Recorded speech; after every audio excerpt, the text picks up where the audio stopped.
Alright. Back. Solving problems functionally. This time around we're gonna go from Heathrow to London. Wait.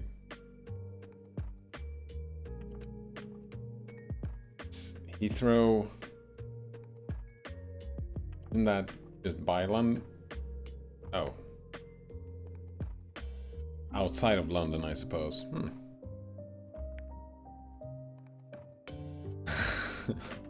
Nice. Nodonner says, I enjoyed that chapter as well. Have a goo.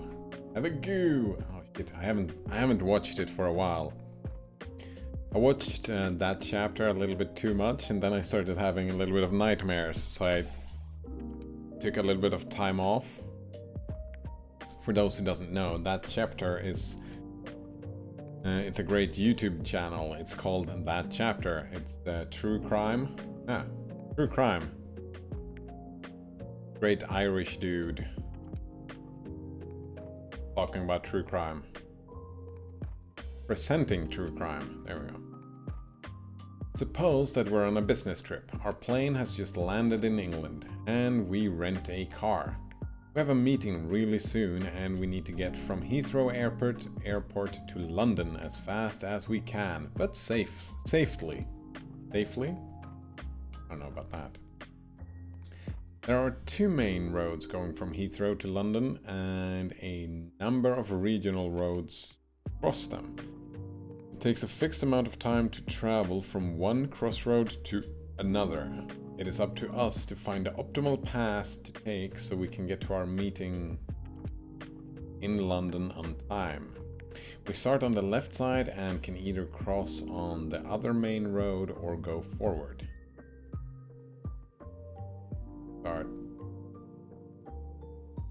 Right, we start on the left side. Isn't this the right side?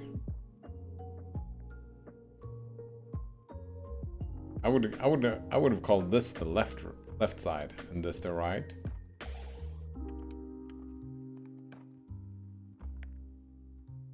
Right. As you can see in the picture, the quickest path from Heathrow to London, in this case, is to start on main road B, cross over, go forward on A, cross over again, and then go forward twice on B.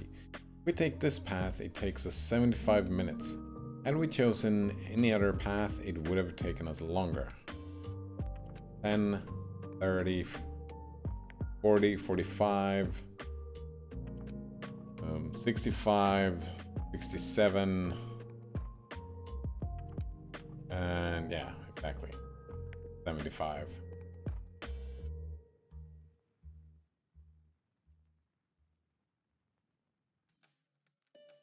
I don't even see what it says there. Does it say 90 minutes? 90? I don't know. Looks like a big number.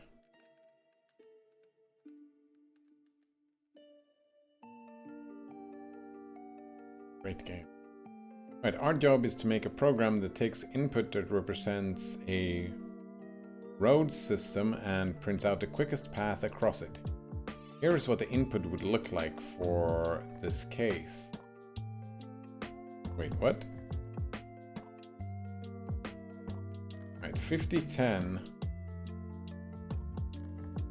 30, 15, 10, and then we have 30 and...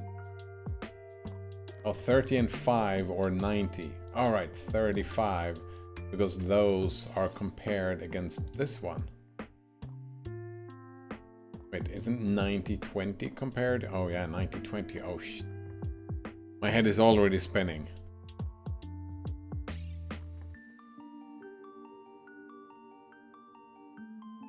Right.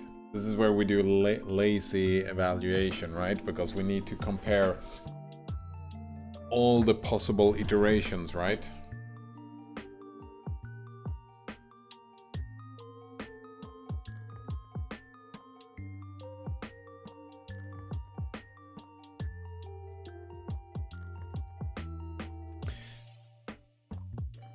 It's so confusing how to chain from this, right? How do I know that I can go from 50 to 30, but I can't go from 10 to 5, right? I can go from 50 to 30, but not 10 to 5.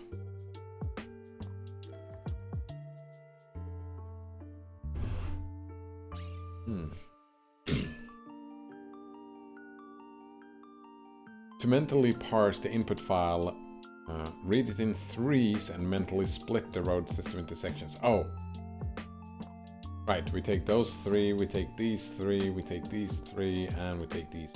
Of course. Of course. Oh, I just had a deja vu.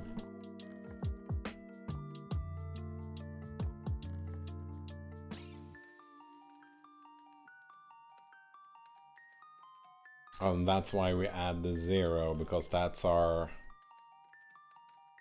location, either here or here, it doesn't matter. Maybe? Alright. Each section is composed of road A, road B, and a crossing road. To have it neatly fit into threes, we say that the last crossing section takes 0 minutes to drive over. Yeah. That's because we don't care where we arrive in London as long as we're in London, mate. Just as we did when considering the Rpn Calculator problem, we'll solve this problem in 3 steps. Yes, forget Haskell for a minute. I think that's a good idea, yeah. And think about how to solve the problem by hand. Alright, so we would compare 50 to 10 and 30. We would compare 30 to 10 and 50, and we would compare, like, we would have to compare all of the iterations, right? Either we go only 50 or we go only 30. We can go 50 and 10, and we can go 30 and 10, right? That's the comparison we do, and we pick the shortest one.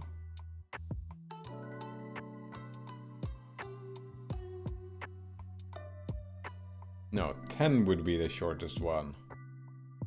But we do it recursively, right? Because we're doing it recursively, we don't start over here, we start over here. We don't do it, we do it through a recursive function. So this is the innermost parentheses, if you remember that image, where it's the innermost layer of our recursion ends up being over here.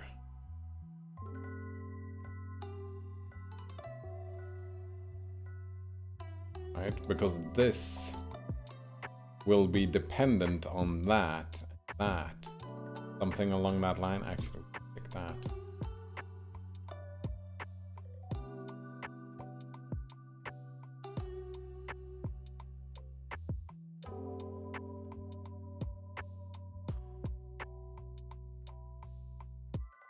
Maybe what we should be doing is,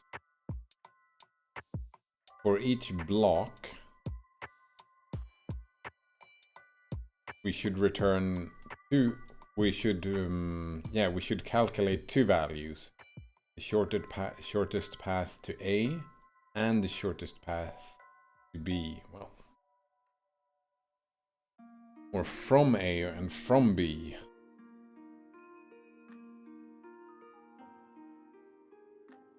Let's get some help. All right. In the Rpn Calculator section, we first figure out that when calculating an expression by hand, we keep a stack in our minds, and then we go to the expression, go over the expression one item at a time.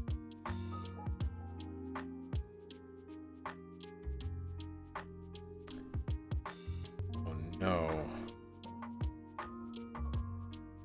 This feels like math. It feels like where we're going is that we're abstracting away the actual problem. Maybe.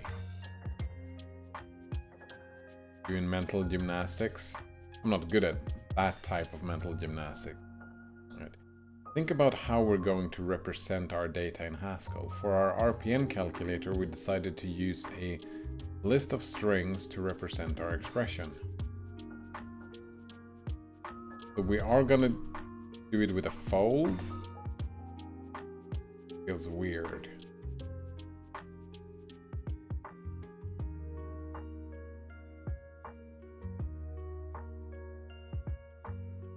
Right.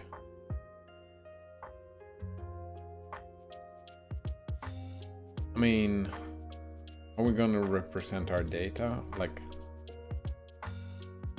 tuples? I don't know.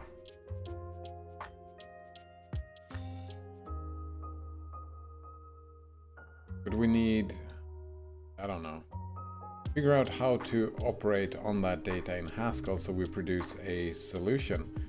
For the calculator, we used a left fold to walk over the list of strings while keeping a stack to produce a solution. They are throwing strong hints, right? Strong hints that this is super similar to the RPN, right? That's what they did here. Say that, oh, we're doing it as RPN, and we're doing it again as RPN. And over here, yeah, they mention the Rpn Calculator every single time. But I don't see the, like...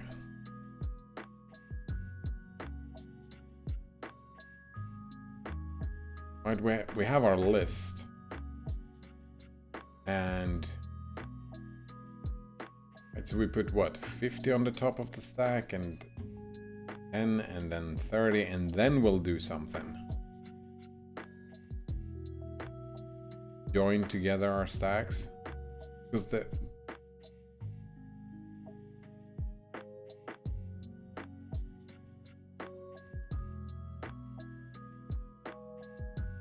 Maybe it is just, right? What if we do it from this way? Right? We know that down here, the shortest path is 8. We know that. That's the shortest path. Right? So... Then we would get... No. Right. This is it. 10, 8, 0. That's the lowest one. We know that 8 and 0... So 8 is the shortest path. We know that, which means we have these, right? And we know that 2 is the shortest path here. So that makes sense still. And we go over here, we know that 20 and 5 is the shortest path. And here we know, yeah. Exactly. When we flip it around, when we go this way, just like we did with RPN, when we traverse the when we traverse it backwards, it just checks out, just works. In this example, at least, I assume it's gonna work in the other examples as well. That's because we have the 0 here. Because we only have to compare these two.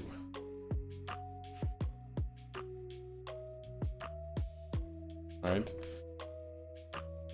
So we know, and I think that probably the best thing is to store it in some sort of tuple. Well, we'll take the list still, but right, that's the first step. Right? Because we're doing a fold, what's our accumulator? Our accumulator... Yeah, I'm still thinking that maybe we'll store it as tuples. Because our accumulator... Is this always...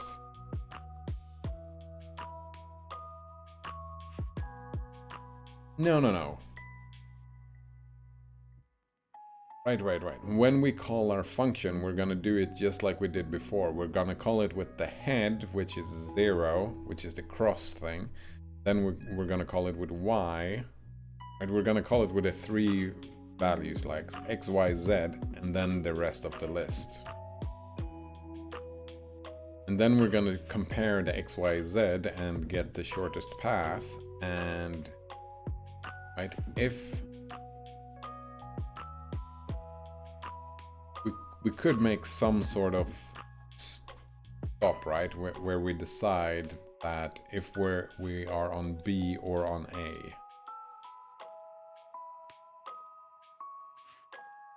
So we would need to have our current position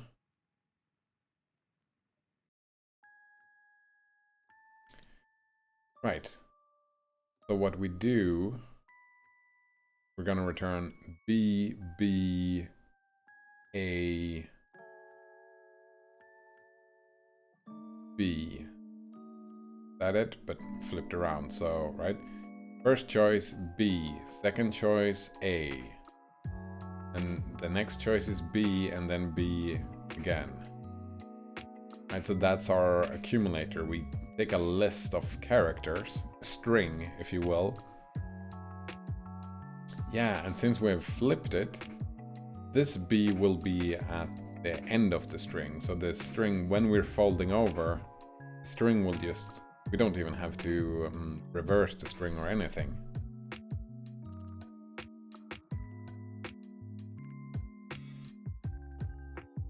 Right, that's how I think the solution will look. Right, let's see here. Calculating the quickest path. So how do we figure out the quickest path from Heathrow to London by hand? Well, we can just look at the whole picture and try to guess what the quickest path is and hope that our guess is correct. That solution works for very small inputs, but what if we had a road that has 10,000 sections? Yikes! Yikes forever! We also won't be able to say for certain that our solution is the optimal one. We can just say that we're pretty sure, so that's not a good solution. Yeah, that's not a good solution. Right, here is a simplified picture of our road system. We even name them. Ooh, I like this. Naming them B1, 2, 3, and 4. Oh, but we're doing that with the list anyways, right? Because of the index, right? They're gonna be on the index. This is gonna be B0, B1, B2, B3, right? First choice is that we pick B0, and then at 1 we pick A, then we pick B2. Right, can we figure out the quickest path to the first crossroads? First dot on A marked A1. Yeah, that's the quickest path. Pretty trivial. Okay. If we just see if it is faster to go directly forward on A or to go forward on B and then cross over.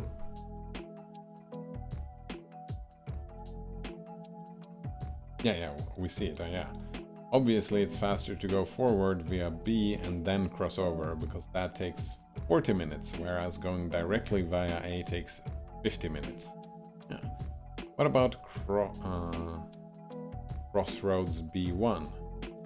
We see that it's a lot faster to just go directly via B, incurring the cost of 10 minutes, because going via A and then crossing over would take us 80 minutes. Oh, right, we don't have to do it backwards. Because we know that B is the first choice because it's the fastest to both of them.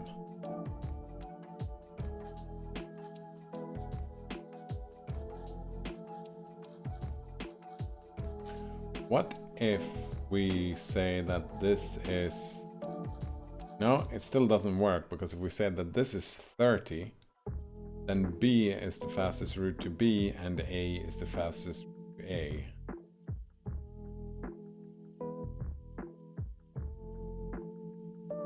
It would take 80 minutes this way.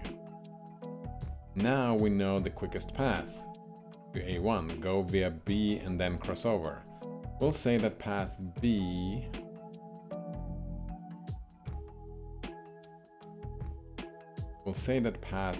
BC, wait, is a cost of 40 minutes.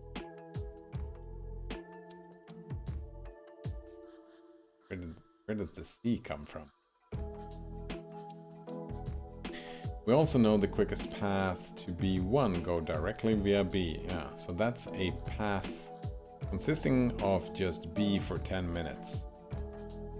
Does this knowledge help us at all if we want to know the quickest path to the next crossroads or on both of the main roads? Golly, it sure does.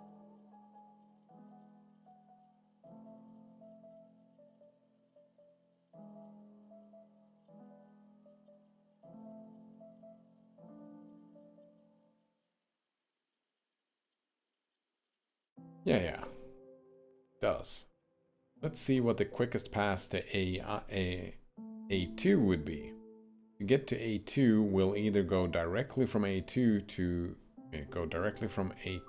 from A1, or we'll go forward from B1 and then cross over.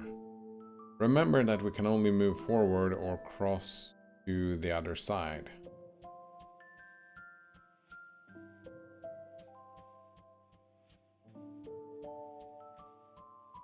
Wait, where are we going?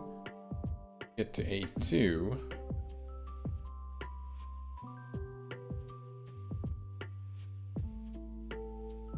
Either go directly from A2 or from A.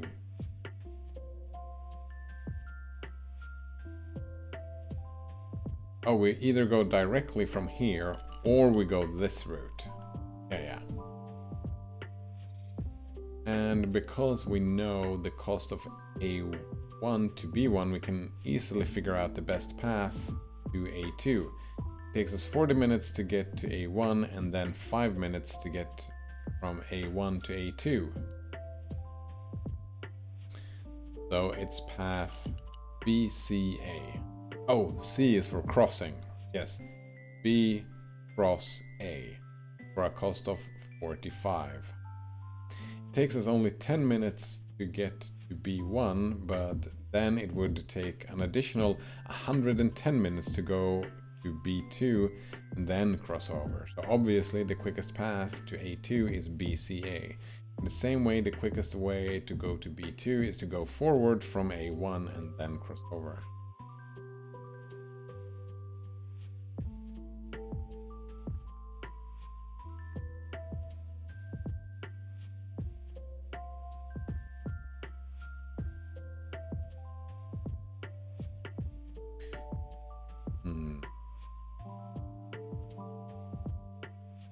Right, so first we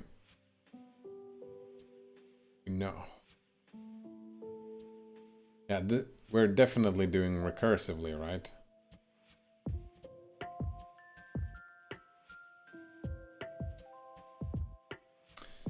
Maybe you're asking yourself, but what about getting to A2 by first crossing over at B1 and then going forward? Well, we already covered crossing from B1 to A1 when we were looking for the best way to A1, so we don't need to take that into account in the next step.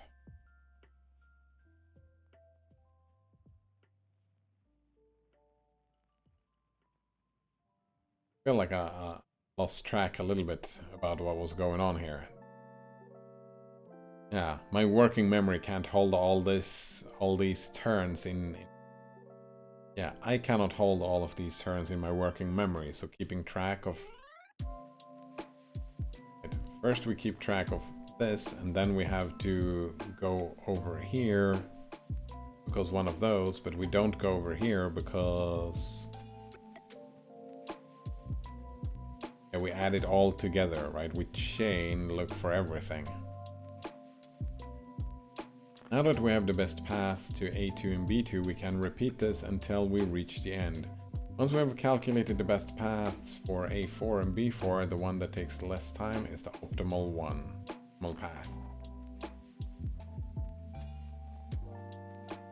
So in essence, for the second section, we just repeat the step we did at first, yeah, recursively, but we take into account the previous best paths from A to B. We could say that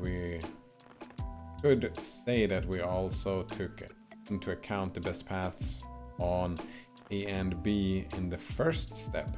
They were both empty paths with a cost of 0 minutes. Oh right. So the 0 down here, we could have just as well put the 0 down here, and we could take 0, 50, and 10. And then we would end up in the same thing, right? Because of the grouping. We would definitely take 10. Then we would have these. We would definitely go 30 and 5. Then we would have these. We would definitely go 20 and 2.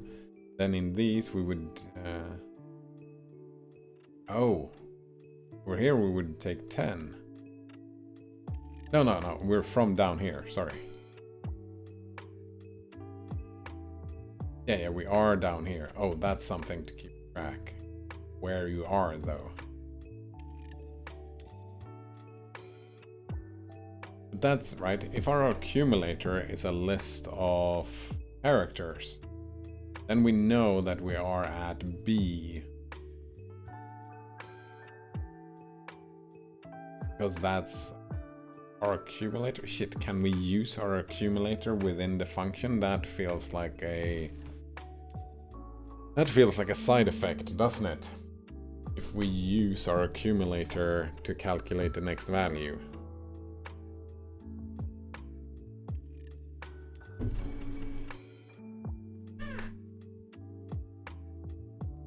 Yeah, maybe. You have to take the entire path into account, so...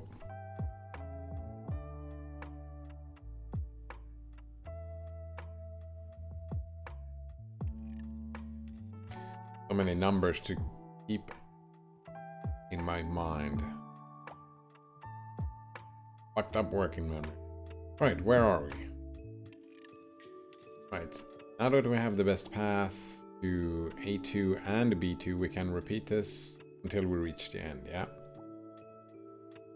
So in essence, for the second section, we just repeat the step we did at first, but we take into account the previous best paths on A and B. We always... That's something that we... a parameter of our function, right? Our recursive function, when we call it the first time, we will call it with 0, but that is a parameter that we will bring with us. Right, in summary, to get the best path from Heathrow to London, we do this. We see what the best path to the next crossroads on the main road A is. Two options are going directly forward or starting at the opposite road, going forward and then crossing over. We remember the cost and the path. So we save a pair. Is that what we're doing? That's our accumulator, a pair. We use the same method to find the best path to the next crossroads on main road B, and remember that.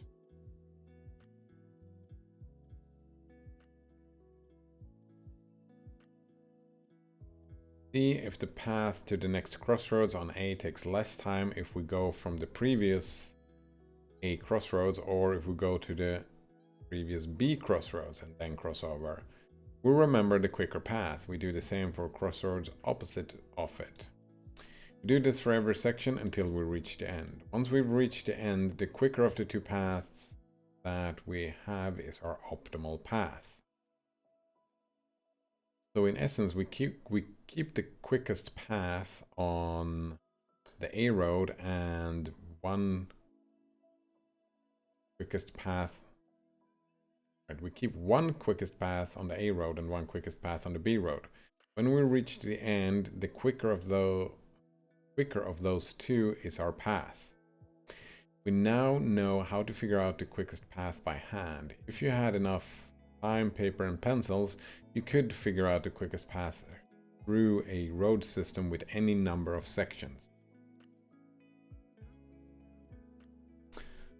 Man.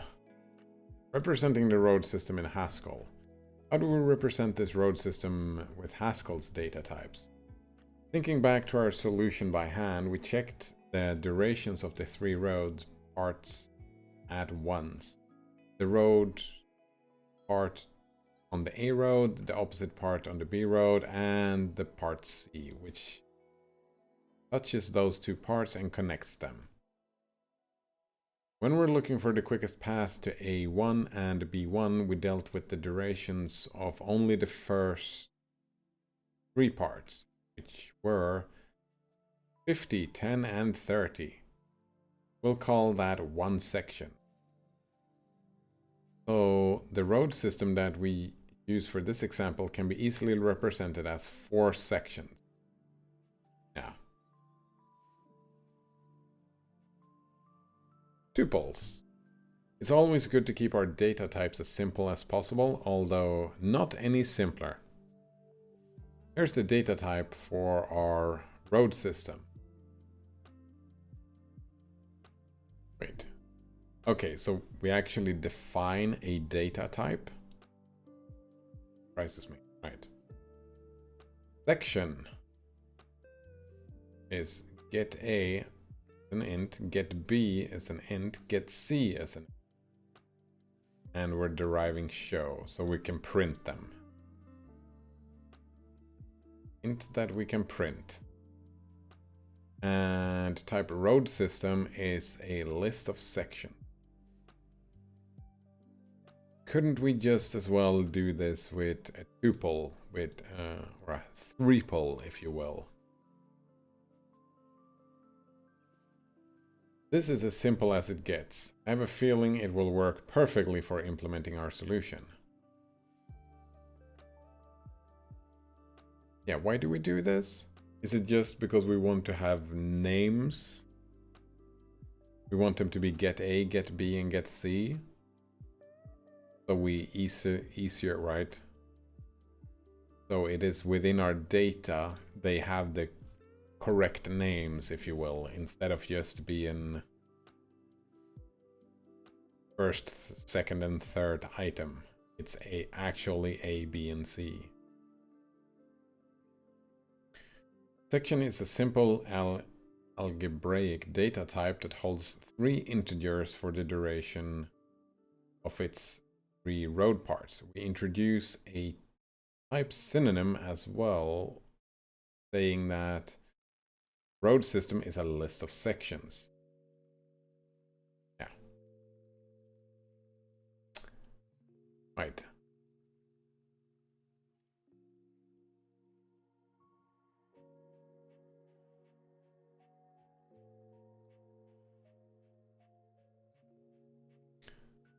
So when we call our function on this, right, we have the 2 values every time we call our function, right? Where is it fastest to go? A or B? The next A or B?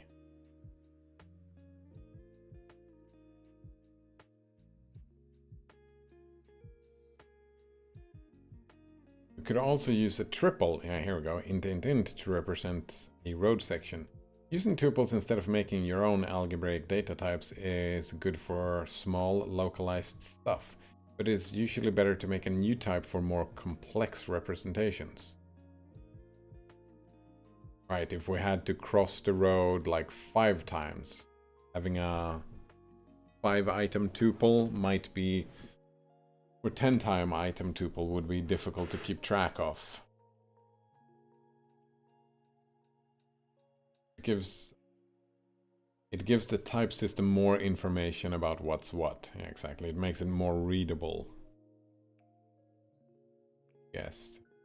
We can use int to represent a road section or a vector in 3D space, and we can operate on those too, but that allows us to mix them up.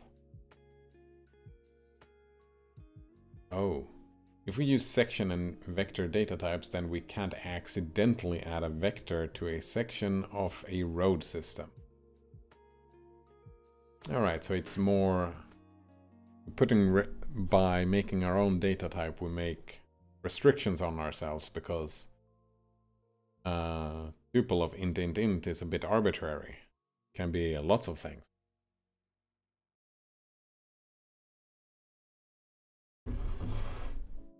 I see that. We don't like side effects, and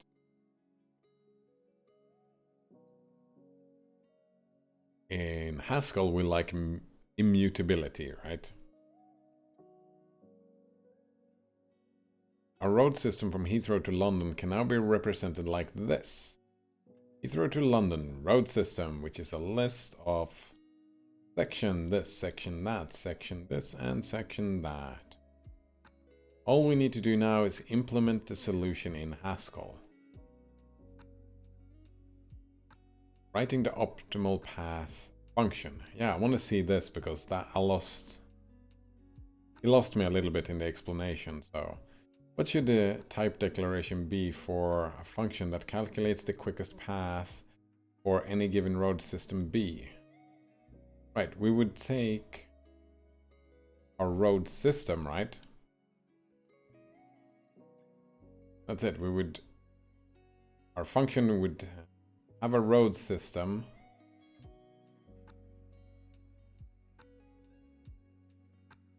Right, we would have a road system, and we would return a string, right? That's what we would return.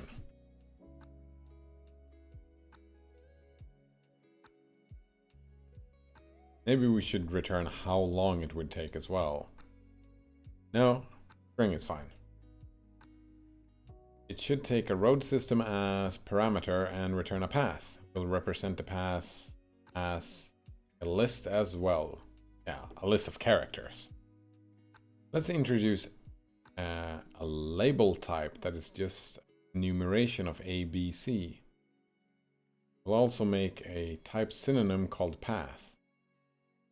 Label.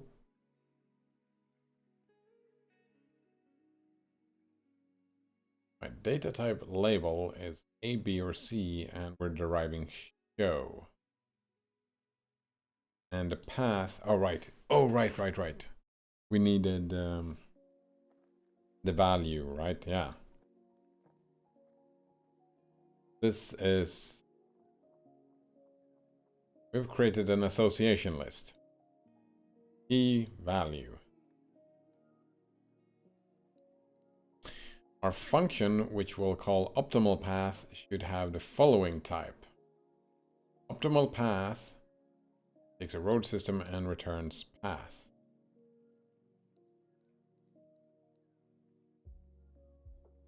Right, so, and the path is, right, first the head is gonna be, well, gonna be a list where I'm gonna say A and then the length, right? Well, it's gonna say B40 was the first one, right? If called with the road system Heathrow to London, it would return the following path. B10, C30. Oh!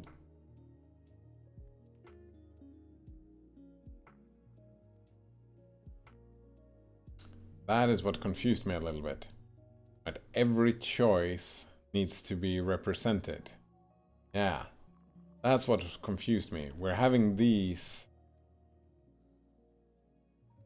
I was thinking that we made a choice for each section, but that's not really the case.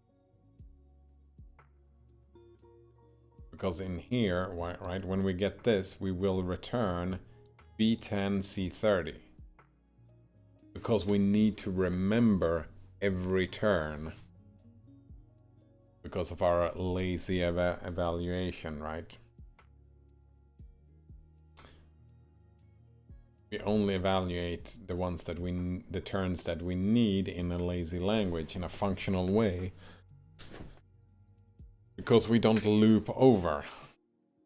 We make a recursion. And the recursion is just an expression, not, yeah, we don't step over. So every choice has to be here. Right, we're going to need to walk over the list, the sections from left to right, to keep the optimal path A and optimal path on B as we go along.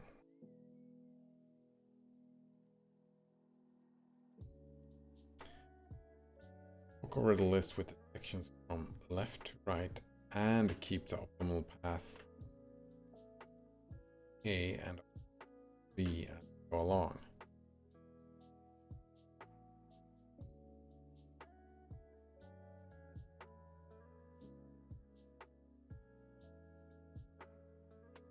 Right.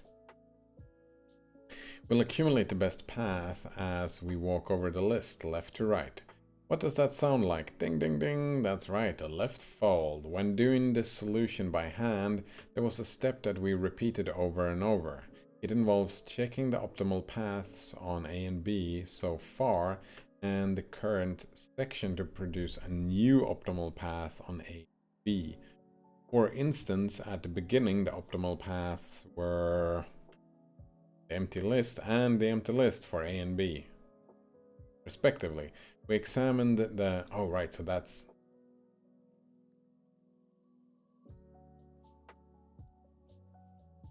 Wait, do we have... Is that our accumulator? We have a pair of lists?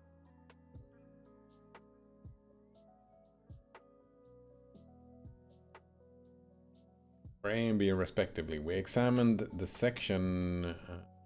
section 50, 10, 30 and concluded that the new optimal path to A1 was B10, C30 and the optimal path to B1 was B10. If you look up at this step in a function, it takes a pair of paths and a section and produces a new pair of paths.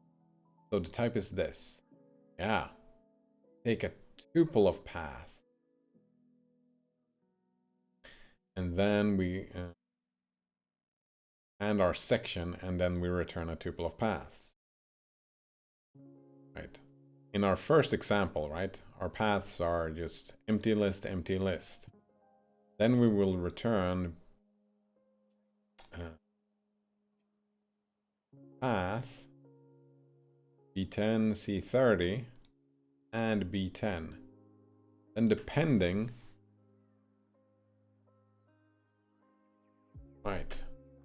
So depending on these paths, right, this path with, yeah, we have the two different values, then depending on it, yeah. All right, let's implement this function because it's bound to be useful. Right, we take path A, path B, and it takes a section A, B, C. Right, that's our first section.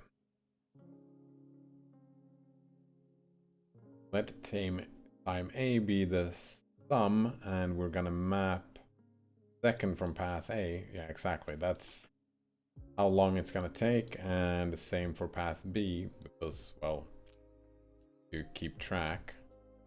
We do that within our function. Right, forward time to A, which is time A plus to all of them. Right, this is our maths, just pairing all the different, or actually making them A to A, B to A, B to B, and A to B. Yeah. Crossing, crossing. Moving straight, moving straight. And then the new path to A is... Wait, couldn't this just be a... doing the exact same thing, right? Just flipped. We can flip functions, so there is a way to flip this and just do a...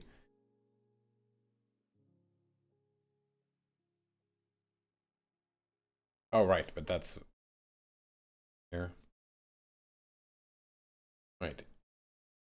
if forward time to A is smaller than or equal to time to cross A, then path A. Right, we put it in the top of the stack on the head, yeah. Otherwise it's the other one, yeah. We just, exactly. For each of them we just decide which is the closest path.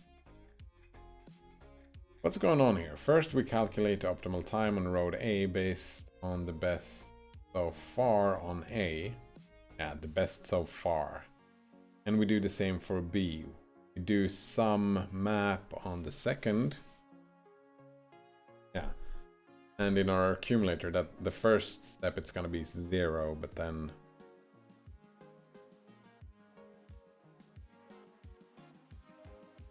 so if path A is something like A 100 C10, time A becomes 120 exactly.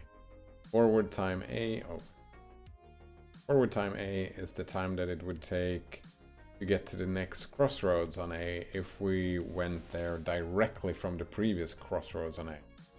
It equals the best time our previous A plus the duration of the A part of the current section.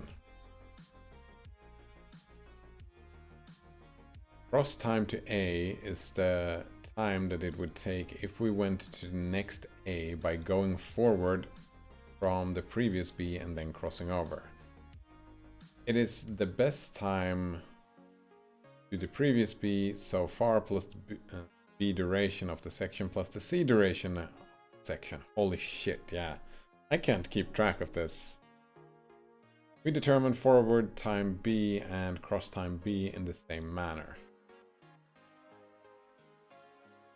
But that's simply what we're doing, right? We're keeping track of, if I start from A, what's the fastest, what's the closest way to get to A?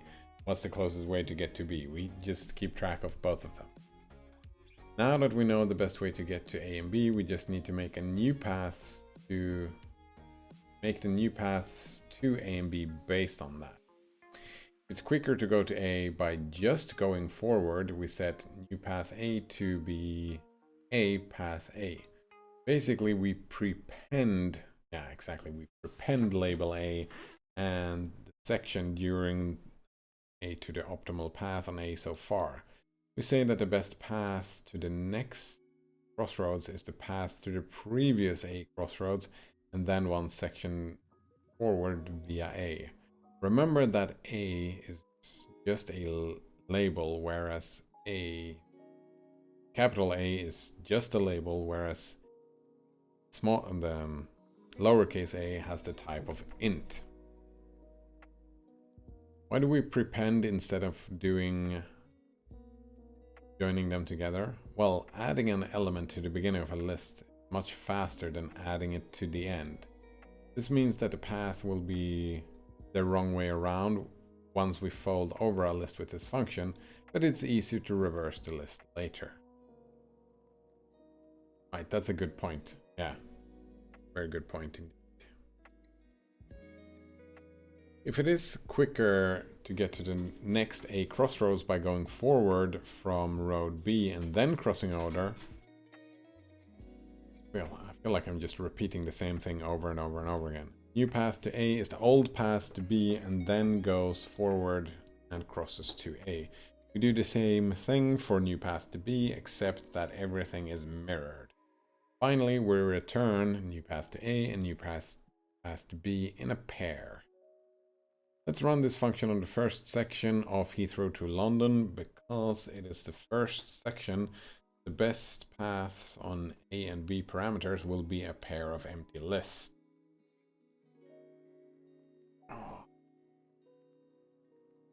Right, note, when we do time A equal to sum map the second to path A, we're calculating the time from the path on every step. Yeah, exactly. We wouldn't need to do that if we implemented road step to take and return the best times on A and B along with the paths themselves. Right. Yeah, we could split it up even more. now that we have a function that takes a pair of paths and a section and produces a new optimal path, we can easily do a left fold over a list of sections. Yeah, we have our function, and that's our function for the fold. Road step is called with two empty lists, and first section returns a pair of optimal paths to that section. Then it is called with that pair of paths and the next section, and so on. When we walked over all the sections, we are left with a pair of optimal paths, and the shorter of them is our answer. With this in mind, we can implement optimal path.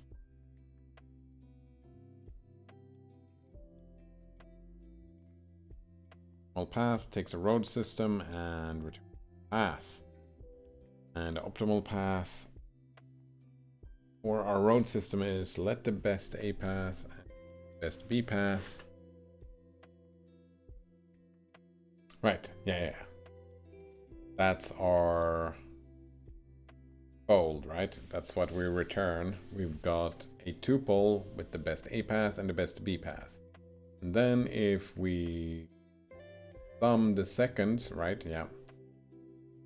We count how long is best A path and best B path. And when we know which one is the smaller, then we reverse the path that is the shorter one. Yeah.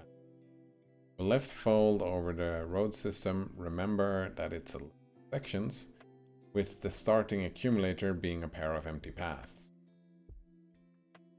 The result of that fold is a pair of paths, so we pattern match on the pair to get the paths themselves. Then we check out which one of these was quicker and return it. Before returning, we also reverse it, because the optimal paths so far were reversed due to us choosing to prepend over append.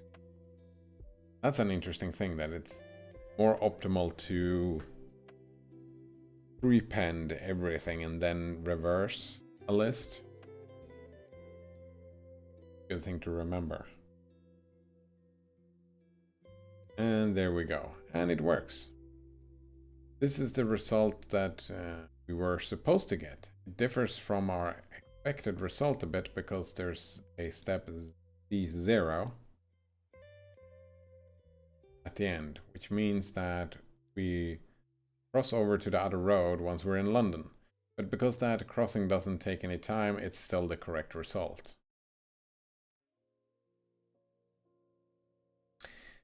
Getting a road system from the input.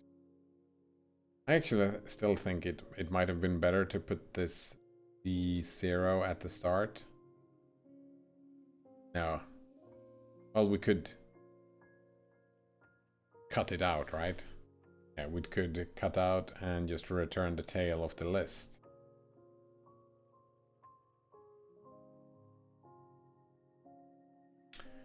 Getting a road system from the input. Oh, actually creating the data set. We have the function that finds the optimal path. How long is this? Getting the road system. That's not too long, is it? It's not that long. Thinking that it's time for lunchtime soon. Right, we have the function that finds our optimal path, so now we just need to read a textual representation of a road system from the standard input, convert it into a type of road system, run that through our optimal path function, and find the resulting path. First, let's make a function that takes a list and splits it into groups same size. We'll call it groups of. We'll take groups of 3. Int, that's going to be our 3. We're going to take a list and we're going to return a list of lists. The groups of 0, that is undefined. I haven't seen that before. Find. Instead of throwing an error, it's just... we're not going to be in this situation. Groups of... right, if we have an empty list, we just return them. Groups of n for the list is we're going to take n of the list. That's take 3 off the list, and we're gonna prepend it to groups of. All right, and then yeah, we're dropping it since we're doing it recursively.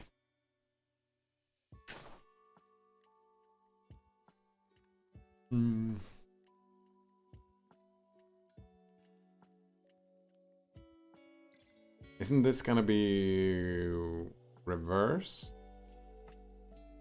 since we're prepending?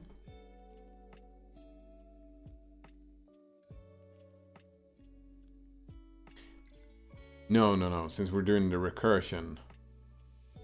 No. The leftmost will be... Yeah.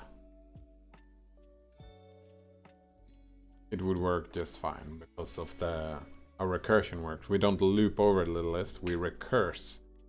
So this one gets prepended first because of the laziness of the language.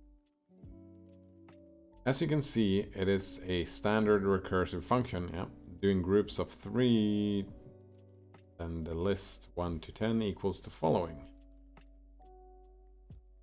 Hello, Colgate on tap. Nice to see you again. Right, he's asking for some inspiration, and the inspiration for today is: when you want a wife, be greedy. That's not inspiration, that's just a piece of advice, and actually a very good piece of advice. Yeah. Well, yeah, when you want a wife, be greedy. Yeah, don't lower your standards. It's a mistake. Lowering your standards, I've done that before. I have not been greedy, and that bit me in the ass. Of course, I was looking for a partner, not a wife, because, well, weddings are... not a big fan. Not a big fan of weddings.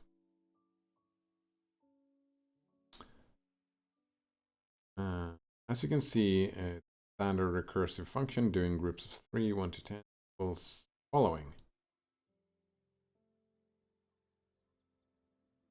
Okay. When the recursion is done, we get our list in groups of 3, yeah. And here's our main function. Reads from the standard input, makes a road system out of it, and prints out the shortest path.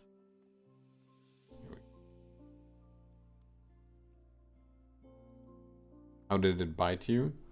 I mean, the relationship went to shit. Yeah. I was a terrible boyfriend, she was a terrible girlfriend. Yeah. I think she wasn't greedy either, yeah. That feeling, you know, when they talk about you dodging a bullet. Neither of us, well, I guess we dodged the bullet now since we're not together anymore, but... yeah, I think both of us lowered our standards and were not greedy and overlooked a lot of things. Yeah, overlooked a lot of red flags that turned out to not have been overlooked. Right, import data.list. Okay, main do. We get the contents. And we create the data type out of the contents that we have gotten. Then we'll do the road system where we're gonna map. Right, yeah, exactly. We create our own data type. Exactly, we do them to the section data types. On the 3s, exactly. Then we say the path is the optimal path of the road system, and then path string, we're gonna... what is that now again? Forget this all the time, we just print them together, right? Join the two... oh, right, we join the two strings together. Oh, right, exactly, because we're creating a string of, I'm gonna say A, C... I don't even remember what order it was, right? But it's gonna create... join them all together. And so we have our path string. It actually says path string. It's right there in the name. CallGetInOnTap says everyone has red flags though. Yeah, everyone has red flags. That's why the advice, CallGetInOnTap, is to be greedy. Yeah, you just gotta be greedy. Like, figure out the stuff that you want in a partner and be greedy. Everyone has red flags. That's fine, but maybe be greedier. Yeah. Right. Path time. Oh, right. And that's, yeah, we're just returning the full time, how long it's gonna take, because that's definitely information that we want to take. Then we'll print the best path to take is this time, and it will take this amount of time.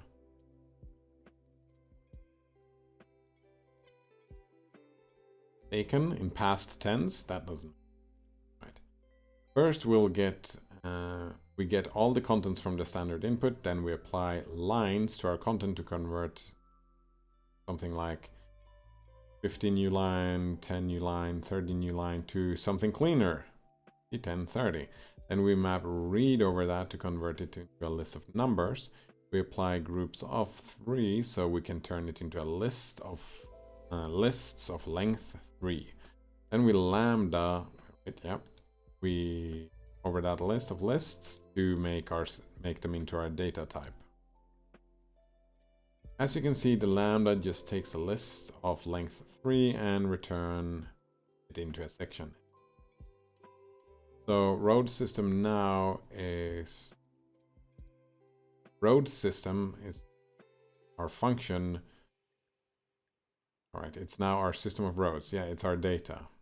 And it even has the correct type, road system or list of sections. We apply optimal path to that to get the path and the total time in a nice textual representation and print it out. Save the following text in a file called paths and feed it into our program like so, and boom, we get it. BC, AC, BBC. 75 minutes. Works like a charm. You can use your knowledge of the data.random module to generate a much longer system of roads, which you can then feed to the code we just wrote. If you get stack overflows, you can change fold left to fold left strict and sum to fold left strict plus and 0. Okay. Alternatively, try compiling it like this before running it. Oh, so a strict fold left is more efficient than sum? Know that. CallGetInOnTap says, did you try to solve this on your own first? Not really. Part of it, but I failed. I failed. This one I had great difficulty with. I can't. It's similar to the problem I have with reading greater than, less than, but exacerbated. Is that what it's called? Yeah, I can't keep this in my head. I couldn't really follow along with the solution because this I can't parse that mentally.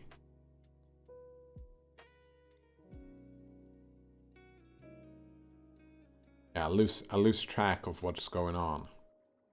Alternatively, we could make -0. I wonder what the -0. Including the 0 flag turns on optimizations that help prevent functions such as fold left and sum from causing stack overflows. Oh. Why don't we always use this? Is there a reason? Right. Yeah, so this problem was over my head. Definitely over my head because of, where is it? Yeah, this one. Yeah, I can't keep track of this, right? The problem was I don't know if that's even a math thing. I think this is the reason why I don't like maths. Why I don't like this. I don't know if I would call this problem a maths problem necessarily, but I think it highlights the problem, me personally, why I don't like maths. Because this is too much work. I can't be bothered to keep track of all of this. How to make an algorithm for this. Can't be arsed. And because that was a problem, and the way I was thinking about how to solve that, first of all, it was incorrect. Second of all, the actual code then, well, became problematic. That's it. We'll do applicative functors next time. Yeah. Do you understand it after reading it? I mean, that's the thing, right? I can understand what's going on, but I cannot do it. Oh, Colgatino tab says we don't use the -0 because it's slower to compile. Nice. Right, we put more responsibility on the compiler. I get it. Right, I can understand, I cannot implement. I cannot keep it. Right, I understand. I feel like I understood most of it, yeah. I've noticed that with the book, right? In the book and the reading, I understand a lot of what's going on. But that's just understanding what's going on and then doing it myself are two completely different things. In my own, when I'm doing Code Wars and practicing writing out Haskell, my skill levels, there is a serious gap between where I am in my writing and what I'm capable of understanding conceptually. Yeah, I'm pretty good at conceptualizing stuff. Yeah, pretty good at that part. But